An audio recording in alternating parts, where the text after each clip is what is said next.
vzduchu, že mu už nezbývá žádný čas na přerušení startu.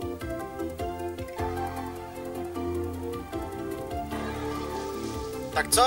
Hodně tě to škrtí pod krkem? Jo. Pilot vyklouzne ze sedačky, paže se nedokrvují, prsní popruh škrtí pod krkem a po pár minutách letu pilot ze sedačky úplně vyklouzne. Jakých hrubých chyb se pilot v tomto případě dopustil? První chybou je, že si z pohodlnosti rozepnul nožní popruhy. Všechny přesky na sedačce musí být buď to úplně rozepnuté, nebo úplně zapnuté. Druhou chybou je, že se pilot nechal popohánět k dalšímu rychlému startu a tím byla snížena jeho koncentrace a opatrnost. Třetí chybou je, že pilot ve spěchu vůbec neprovedl 5bodovou kontrolu, protože byl přesvědčen, že má nožní popruhy ještě stále zapnuté.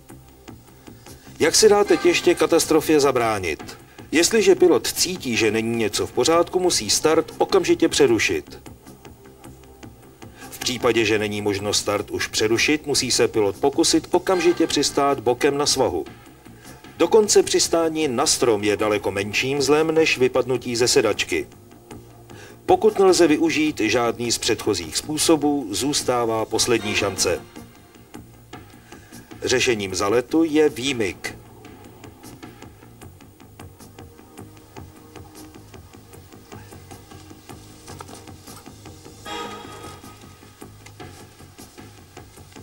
Pilot zamíří do volného prostoru a vypustí řidičky zcela z rukou.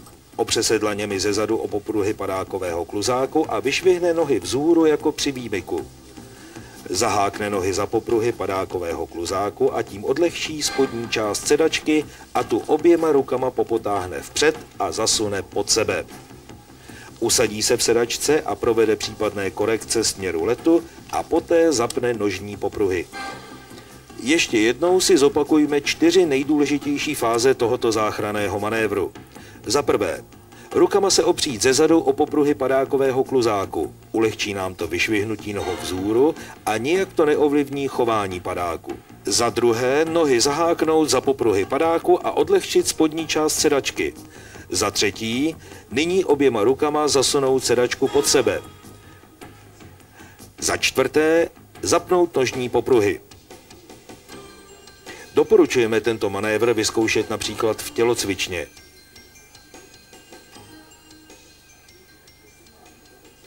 Nepřímé nebezpečí se skrývá také v nevhodném oblečení pilota. Má-li pilot na sobě dlouhou bundu, není v podstatě vůbec vidět, jsou-li nožní popruhy rozepnuty. Pouze přímá vizuální kontrola nás ujistí, že jsou popruhy správně zapnuty.